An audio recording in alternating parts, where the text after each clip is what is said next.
2 minutes please. ஒரு சின்ன உதாரணம். ஒரு இடத்துல ஒரு கொலை நடக்குது.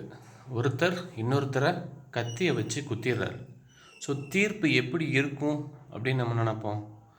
யார் கத்தியை வச்சு குத்துனாரோ அவர் தான் குற்றவாளி இல்லையா? அதுதான் நியாயமான தீர்ப்பு. ஆனால் இப்போ ஒரு இடத்துல என்ன நடக்குது அப்படின்னா, அந்த தீர்ப்பு எப்படி வந்திருக்கு அப்படின்னா, யார் கத்தியை செஞ்சாங்களோ அவங்க தான் குற்றவாளி அப்படிங்கிற மாதிரி ஒரு தீர்ப்பு வந்துச்சுன்னா நீங்கள் என்ன சொல்லுவீங்க? அது முட்டாள்தனம் தானே. அதுதான் நீட் விஷயத்தில் நடக்குது.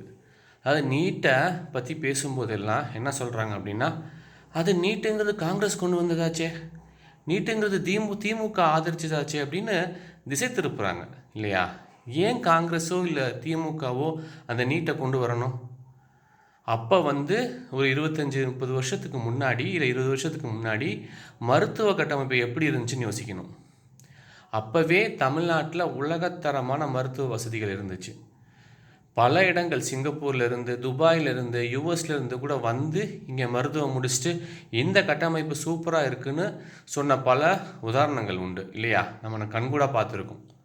ஸோ அப்படி இருக்கும்போது காங்கிரஸ் அரசாங்கம் என்ன நினச்சிச்சு அப்படின்னா, மற்ற மாநிலங்களையும் மருத்துவத்தில் உயர்ந்த தமிழ்நாடு மாதிரி மாற்றணும் அப்படிங்கிற ஒரு ரீசனுக்காகத்தான் நீட் அப்படிங்கிறத கொண்டு வராங்க.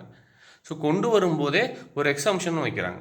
அது மாதிரி நீங்கள் இது மாதிரி மாநிலங்கள் எந்தெந்த மாநிலங்கள்லாம் மருத்துவ கட்டமைப்பு முன்னோடியாக இருக்கோ அங்கெல்லாம் தேவையில்லை. அது தமிழ்நாடாகட்டும், கேரளா ஆகட்டும், இங்கெல்லாம் கொஞ்சம் மருத்துவ கட்டமைப்பு ஜாஸ்தி, நல்ல முன்னேற்றம் அடைந்த மாநிலங்கள் இதெல்லாம்.